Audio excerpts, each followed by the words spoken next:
রহমান রহিম। দেশ দেশের বাইরে বিশ্বের যে প্রান্ত থেকে আমাদের নিউজ সিলেটকে দেখছেন, আমি দেওয়ান আরাফাত চৌধুরী জাকি আপনাদেরকে জানাই আসসালামু আলাইকুম ও শুভেচ্ছা। প্রিয় দর্শক, আগামীকাল ঈদুল আজহা, সবাইকে জানাই ঈদ মুবারক। আজকের নিউজ সিলেট থেকে আমরা একটি লাইভ অনুষ্ঠান কুরবানি কিভাবে দিবেন বা কুরবানির যে নিয়ম আছে এই নিয়ম সম্বন্ধে আমরা আপনাদেরকে লাইভে তুলে দেওয়ার চেষ্টা করব। আপনাদের যদি কোনো প্রশ্ন থাকে আমাদের লাইভে আপনারা প্রশ্ন করতে পারবেন, আমাদের প্রশ্নের উত্তর সরাসরি পাবেন।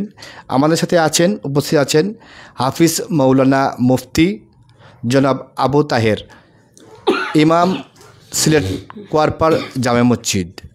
আমাদের সাথে আরও উপস্থিত আছেন হাফিজ আব্দুল আল মুয়ামিন, তিনি দীপ্ত আলো ইসলামিক ফোরামের পরিচালক। আমরা প্রথমে কোরআন তেলাওয়াত থেকে শুরু করব অনুষ্ঠানটা। আপনারা সঙ্গে থাকবেন, কমেন্ট, লাইক, শেয়ার দিয়ে পাশে থাকবেন। হুজুর একটু বিসমিল্লাহ তেলাওয়াত আরম্ভ করুন। أعوذ بالله من الشيطان الرجيم بسم الله الرحمن الرحيم لا يكلف الله نفسا إلا وسعها لها ما كسبت وعليها ما اكتسبت ربنا لا تؤاخذنا إن نسينا أو أخطأنا ربنا ولا تحملنا ما لا طاقة لنا به واعف عنا واغفر لنا وارحمنا أنت مولانا فانصرنا على القوم الكافرين صدق الله العظيم। ধন্যবাদ হুজুরকে সুন্দর একটি তেলাওয়াত করার জন্য। আমরা এখন সরাসরি চলে যাব আমাদের আজকের প্রধান অতিথি মুফতি জনাব মুফতি আবু তাহের, ইমাম কোয়ারপাড় জামে মসজিদ। হুজুরকে কুরবানি সম্বন্ধে কিছু বলার অনুরোধ করছি।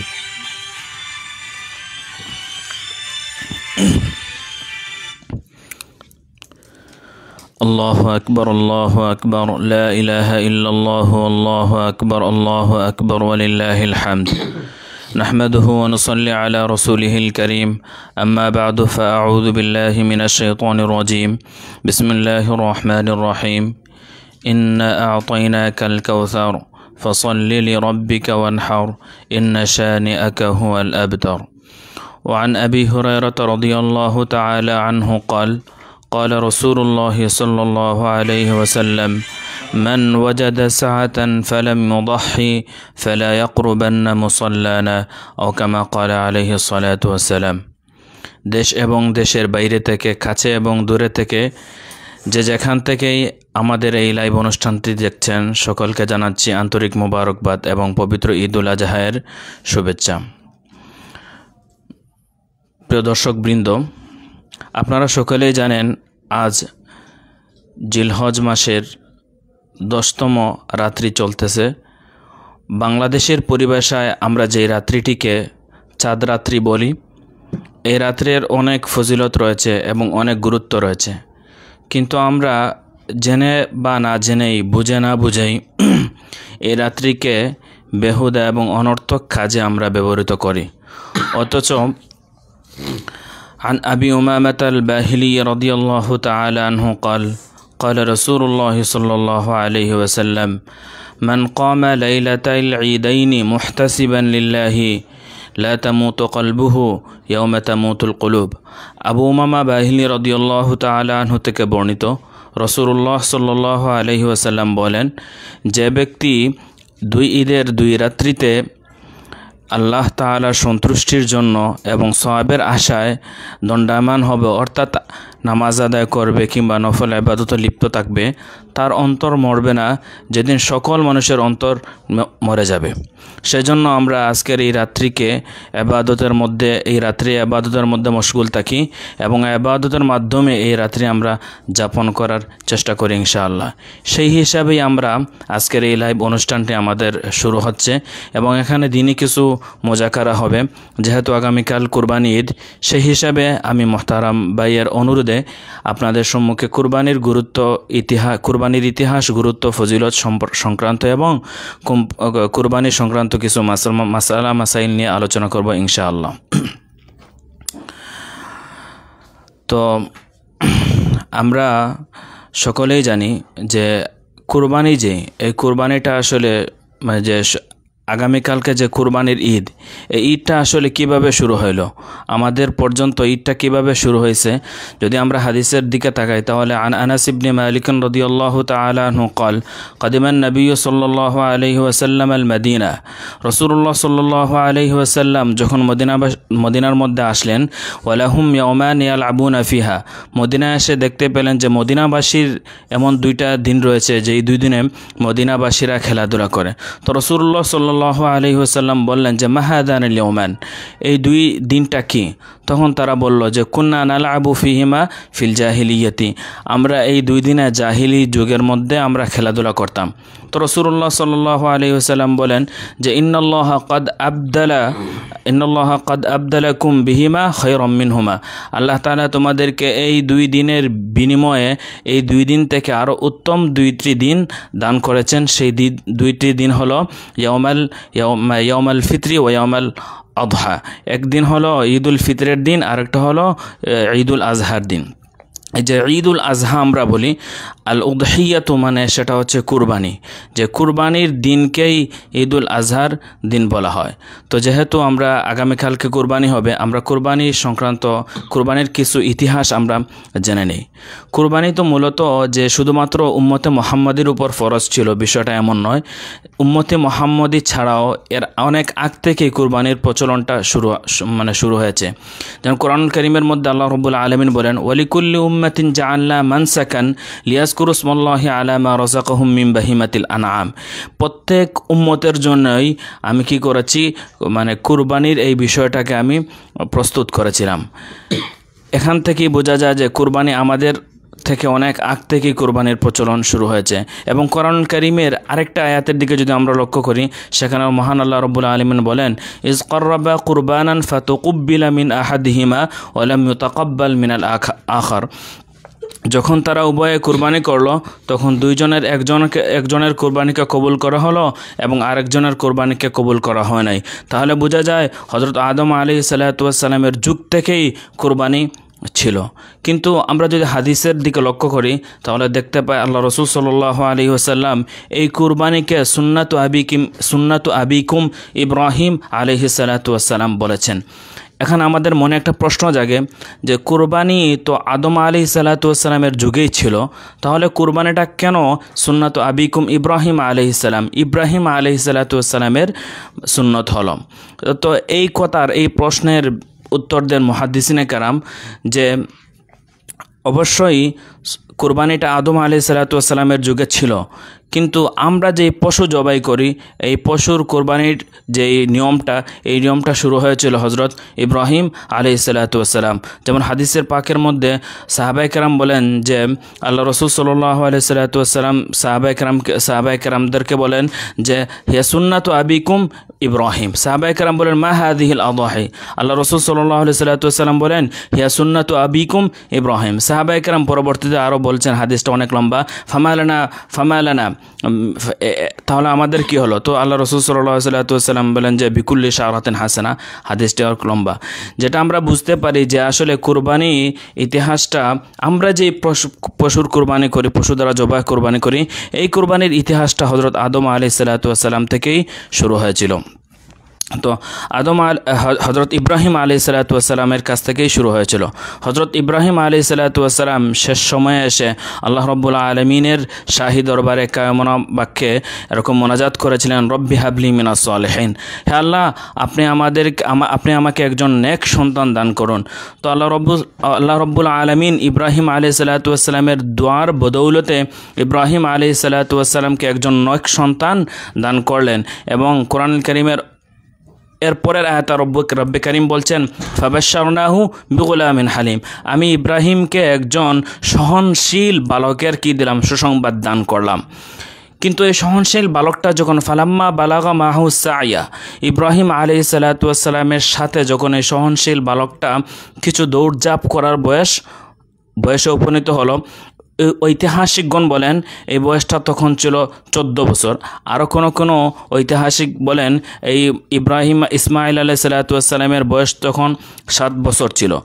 একজন বালকের যখন 14 বছর হয় তখন তার পিতার ওই বালককে নিয়ে অনেক স্বপ্ন, তার চোখে মুখে অনেক স্বপ্ন থাকে যে আমার সন্তান বড় হবে, আমার সন্তান বিদেশে যাবে, আমার সন্তান চাকরিজীবী হবে, আমার সন্তান টাকা পয়সাওয়ালা হবে, আমি সুখে থাকবো, আমি আরামে থাকবো। ঠিক সেই সময় আল্লাহ সুবহানাহু ওয়া তাআলা ইব্রাহিম আলাইহিসসালামকে নির্দেশ দিলেন, ও ইব্রাহিম তুমি তোমার সন্তানকে কুরবানি করো। যেমন আমরা আয়াতের মধ্যে পাই, ফালাম্মা বালাগা মাহু সাইয়া ক্বালা ইয়া বুনাইয়া ইন্নী আরা ফিল মানামি আন্নী আসবাহুকা ফানজুর মাযা তারা। ইব্রাহিম আলাইহিসসালাম একদা স্বপ্নে দেখলেন তিনি তার প্রিয় সন্তান হযরত ইসমাঈল আলাইহিসসালামকে তিনি জবেহ করছেন। তো এই দৃশ্যটা দেখার পর তিনি তার প্রিয় সন্তানকে জিজ্ঞাসা করলেন, ফানজুর মাযা তারা, হে পুত্র তুমি কি বলো। আসলে এই যে ফানজুর মাজা তারা, ইব্রাহিম ইসমাইল আলাইহিসসালাম যদি অস্বীকার করতেন যে না আমি আমার নিজেকে কুরবানি করব না, তারপরও আল্লাহ তাআলার আদেশ এবং নির্দেশ হিসেবে ইব্রাহিম আলাইহিসসালাম প্রিয় পুত্রকে অবশ্যই কুরবানি করতেন। এখানে ফানজুর মাজা তারা দ্বারা মানে এটা উদ্দেশ্য যে আমি যেভাবে আল্লাহর জন্য তোমাকে আমার প্রিয় বস্তুকে আল্লাহর রাস্তায় আমি উৎসর্গ করতে প্রস্তুত, হে পুত্র তুমি কি আল্লাহর জন্য তোমার এই প্রিয় জানটাকে কুরবানি করতে প্রস্তুত আছো কিনা না। তো তিনি বললেন অবশ্যই, ইন্নী মা'আস সাবিরিন সাতাজিদুনি ফালাম্মা বালাগা মাহু সাইয়া ক্বালা ইয়া বুনাইয়া ইন্নী আরা ফিল মানামি আন্নী আসবাহুকা ফানজুর মাযা তারা। তখন তিনি বললেন, ইয়া আবাতি ফাআল মা তু'মার সাতাজিদুনি ইনশাআল্লাহু মিনাস সাবিরিন, অবশ্যই আপনি আমাদেরকে ইনশাআল্লাহ সাবিরিনদের অন্তর্ভুক্ত পাবেন। এর মানে এটা যে অবশ্যই আপনি আমাকে যদি উযহিয়া কুরবানির জন্য বলেন আমি কুরবানি হতে প্রস্তুত আছি। তো এই থেকেই কুরবানির সংক্ষিপ্ত ইতিহাস, সেখান থেকেই কুরবানি এযাবৎ পর্যন্ত চলে আসছে। এখন আমরা সময়ের জি প্রশ্ন ইনশাআল্লাহ।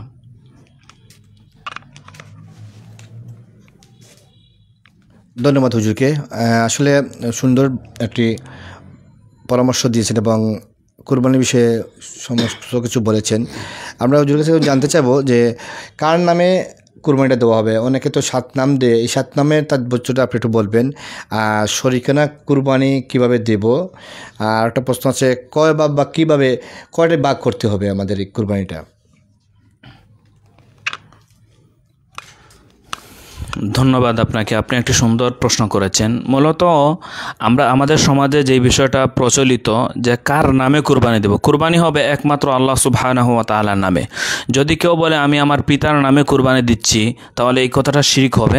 আমি আল্লাহর নামে কুরবানি দিচ্ছি 7 জনের পক্ষ থেকে।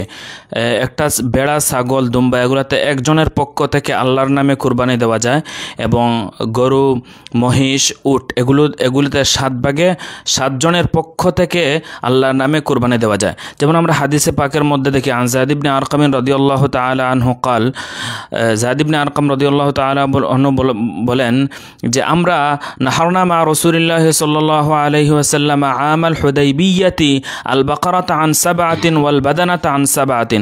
আমরা রাসূলুল্লাহ সাল্লাল্লাহু আলাইহি ওয়াসাল্লামের সাথে হুদাইবিয়ার বছর একটি গরুকে 7 ভাগে কুরবানি করেছি 7 জনের পক্ষ থেকে, এবং একটি উটকে 7 জনের পক্ষ থেকে কুরবানি করেছি। সুতরাং এই হাদিস থেকে সুস্পষ্টভাবে প্রমাণ হয় যে একটি গরুকে 7 ভাগে কুরবানি করা যায় এবং একটি উটকে 7 ভাগে কুরবানি করা যায়। কিন্তু আমাদের দেশের বর্তমান অনেক স্কলার আপনারা দেখবেন যারা বলেন যে গরুতে কোনো বাঘ নাই এবং উটের মধ্যে কোনো বাঘ নাই, ওনারা সুস্পষ্টভাবে, জানি না এটা কী জন্য ওনারা বলেন, হয়তো এটা না জানার জন্য, না জানার কারণেই বলে থাকেন, অথবা একটি সুস্পষ্ট হাদিসের মুখালাফাত ওনারা করছেন। অবশ্যই একটি গরু এবং একটি উট থেকে 7 জনের পক্ষ থেকে একটি উট এবং একটি উট এবং একটি গরুকে অবশ্যই কুরবানি করা যাবে। এবং কুরবানিটা হচ্ছে এই যে মানে 10, 11, 12 এই 3 দিনে, এই 3 দিনের মধ্যে একজন সুস্থ মুকিম ব্যক্তি যার ব্যবহার অতিরিক্ত নেশাব পরিমাণ স্বর্ণ রয়েছে, নেশাব পরিমাণ সম্পদ রয়েছে, তার উপর আবশ্যক হবে। যদি এই 3 দিনের মধ্যে সে তার, এখানে একটা বিষয় বোঝার হলো যে জাকাতের ক্ষেত্রে নেশাবটা পুরো বৎসর থাকতে হবে, কিন্তু কুরবানির ক্ষেত্রে শুধুমাত্র এই 3 দিনই যদি সে নেশাবওয়ালা হয় তাহলে তার উপর কি হয়ে যাবে, কুরবানি ওয়াজিব হয়ে যাবে। যেমন আল্লাহ রাসূল সাল্লাল্লাহু আলাইহি ওয়াসাল্লাম হাদিসে পাকের মধ্যে বলেন, আন আবি হুরায়রা রাদিয়াল্লাহু তাআলা আনহু قال قال رسول الله صلى الله عليه وسلم من وجد সাআতান ফালাম ইউদাহি ফালা ইয়াকরুবান্না মুসাল্লানা, যে ব্যক্তি সামর্থ্য থাকা সত্ত্বেও কুরবানি করলো না সেজন্য আমাদের ঈদগাহের ধারে পাশেও না আসে। এখানে সাআতান দ্বারা সালাফে সালেহিনরা এখানে সাআতান দ্বারা উদ্দেশ্য নিয়েছেন যে সামর্থ্য, অর্থাৎ মানে এখানে এই সামর্থ্যটা কি, সামর্থ্য যদি মুজমাল থেকে যায় তাহলে প্রত্যেকের মত অনুযায়ী সামর্থ্যের কি করবে, ব্যাখ্যা করবে। তাহলে ইমাম মুহাম্মদ রহিমাহুল্লাহ উনি ওনার কিতাবুল আসারের মধ্যে এটা স্পষ্ট করে দিয়েছেন, এখানে নেসাবে জাকাত, অর্থাৎ এই 3 দিন সময়ের মধ্যে যার নেসাবে জাকাত যে 7.5 ভরি স্বর্ণ অথবা 52.5 তোলা রূপা যদি মানে প্রয়োজন অতিরিক্ত থেকে থাকে বা এই সমপর্যায়ের টাকা যদি কারো কাছে থাকে তাহলে তার উপর জাকাত অবশ্যই ওয়াজিব হয়ে যাবে, কুরবানি উজহিয়া ওয়াজিব হয়ে যাবে। আমার একটা প্রশ্ন, ধন্যবাদ হুজুর। মানে প্রশ্নটা এটাই যে হুজুর, এই 3 দিনের ভিতরে যদি নেশা পরিমাণ মাল থাকে তাহলে তো মানে কুরবানি ওয়াজিব। এখন যেদিন দেখা যায় যে এই 3 দিনের ভিতরে আপনার নেশা পরিমাণ মাল আছে কিন্তু ঋণ আছে, 5 লক্ষ টাকার মালিক তাইন, আবার 5 লক্ষ টাকা ঋণ আছে, তাইলে 5 লক্ষ টাকা ঋণও আসেন, আবার 5 লক্ষ টাকা উপস্থিত 3 দিনের ভিতরে আছে, তাইলে এই প্রশ্নটা যদি মানে যদি উনি কারো কাছে 5 লক্ষ টাকা ঋণ থাকেন আর ওনার কাছে ফিলহাল এই 5 লক্ষ টাকা থাকে, তাহলে এই কারণে মানে ওনার উপর কুরবানিটা ওয়াজিব হচ্ছে না, যেহেতু এই 5 লক্ষ টাকা মানে ওনার কাছে থাকলেও এটা অন্যের পাওনাদার এবং এটা অন্যের হকদার, উনি আবশ্যক তখন অন্যের ঋণটা আগে আদায় করবেন, তারপর যদি ওনার কাছে প্রয়োজন অতিরিক্ত নেশাব পরিমাণ সম্পদ থাকে তাহলে ওনার উপর কুরবানি ওয়াজিব হবে। শেষ প্রশ্ন, কুরবানি আমরা অনেক সময় দেখি যে হুজুরা নিয়ে গরু কাটতে হয়, এইটা সম্বন্ধে কি হুজুরে কাটতে হবে না যে কেউ কাটলে হবে? এখানে যেটা কথা হলো যে কুরবানি দেওয়ার জন্য হুজুর এনে কাটতে হবে, বিষয়টা এমন নয়। যে বিষয় হলো যে কুরবানি যে দিবে সবথেকে উত্তম হলো সে নিজেই কুরবানির পশুটা জবেহ করবে, যদি সে ভালোভাবে জবেহ করতে পারে। আর যদি সে ভালোভাবে জবেহ করতে না পারে তাহলে এমন একজনকে নিয়ে আসবে যে যিনি ভালো করে জবাই করতে পারবেন। জবাইয়ের পূর্বে কি বলতে হয় বা কিভাবে জবাই করতে হয়? জবাইয়ের পূর্বে যেটা শরীয়ত সম্মত, যে প্রথমে যেটা আমরা পড়ি যে যেটা আর কি যেই মানে বিসমিল্লাহ আল্লাহু আকবার বলে জবাইটা করতে হবে। যেন কোরআন কারীমের মধ্যে আল্লাহ সুবহানাহু ওয়া তাআলা বলছেন ওয়ালা তাকুলু মিম্মা লাম ইউযকারিসমুল্লাহি আলাই, যেই মানে জন্তুর শুরুতে বিসমিল্লাহ বলা হয় নাই সেই মানে সেই বস্তু খাওয়া হালাল হবে না, সেটা হারাম হয়ে যাবে। সেজন্য অবশ্যই গরু হোক, ছাগল হোক, বেড়া হোক, দুম্বা হোক, সব কিছুর আগেই আমরা বিসমিল্লাহ আল্লাহু আকবার বলে আমরা জবাই করব। সেখানে একটা বিষয় লক্ষণীয়, আমাদের মানে সমাজের এমনও হয় যে বিশাল গরু থাকার কারণে যিনি দাতা উনি প্রথমে আগ্রহের সাথে জবাই করছেন কিন্তু জবাইটা পরিপূর্ণ করতে পারেন না, আংশিক করে তারপরে 2-1টা রোগ থেকে যায়, তাহলে পরবর্তীতে আরেকজন এসে ওই রোগগুলা কাটেন, তাহলে ওই রোগগুলা কাটতে সময় যদি দ্বিতীয়বার যিনি এসে মানে সাহায্য করছেন উনি যদি মানে বিসমিল্লাহি আল্লাহু আকবার না বলেন তাহলে এই জবাইয়ের পশুটা খাওয়া জায়েজ হবে না। অবশ্যই 2জন ব্যক্তি মিলে যদি কোনো একটা পশু জবাই করেন তাহলে অবশ্যই দুজনের প্রত্যেকেই বিসমিল্লাহি আল্লাহু আকবার বলতে হবে। ধন্যবাদ হুজুরকে, হুজুরের মূল্যবান বয়ান শোনার জন্য। আমরা এখন আমাদের সালাতের টাইম হয়ে যাচ্ছে, আমরা সরাসরি সঙ্গীতে চলে যাব। আমরা মঈন ভাইকে তার সঙ্গীত পরিচালনা বলার জন্য অনুরোধ করছি।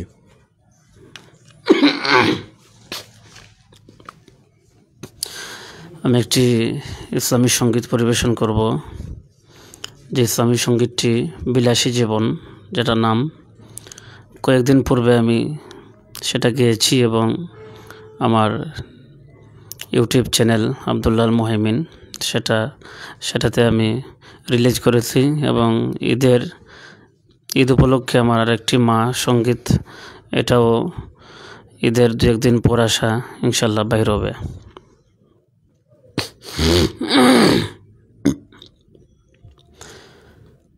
কত এসে যায় যে কেটে মোহময় দুনিয়ার কত এসে যায় যে কেটে মোহময় দুনিয়ার রঙিন স্বপ্নে ভেসে ভেসে কাটাও যে বিলাসী জীবন, কাটাও যে বিলাসী জীবন। বেঁচে থাকা হবে না, চিরকাল রবে না, সাথে যাবে শুধু সাদা কাফন। তবে কেন বিলাসী জীবন, তবে কেন বিলাসী জীবন। কত এসে যায় যে কেটে মোহময় দুনিয়ার শত বাহারি সুখের সারি দুনিয়ার প্রেম দে ধুলা লোভে বেসামাল ভুলে পরকাল হয়ে যায় আত্মভোলা। দুদিনের দুনিয়াতে আসবে মরণ, তবে কেন বিলাসী জীবন, তবে কেন বিলাসী জীবন। কত এসে যায় যে কেটে মোহময় দুনিয়ার ভাবো একবার ঘোরাদার শিয়রেতে নেই কোনো বাতি, নরম বিছানা সে তো আর রবে না, থাকবে না কেউ আর সাথী। ভাবো একবার ঘোরাদার শিয়রেতে নেই কোনো বাতি, নরম বিছানা সে তো আর রবে না, থাকবে না কেউ আর সাথী। সকলি মোহময় মায়ার বাঁধন, তবে কেন বিলাসী জীবন, তবে কেন বিলাসী জীবন। কত এসে যায় যে কেটে মোহময় দুনিয়ার কত এসে যায় যে কেটে মোহময় দুনিয়ার রঙিন স্বপ্নে ভেসে ভেসে কাটাও যে বিলাসী জীবন, কাটাও যে বিলাসী জীবন। বেঁচে থাকা হবে না, চিরকাল রবে না, সাথে যাবে শুধু সাদা কাফন। তবে কেন বিলাসী জীবন,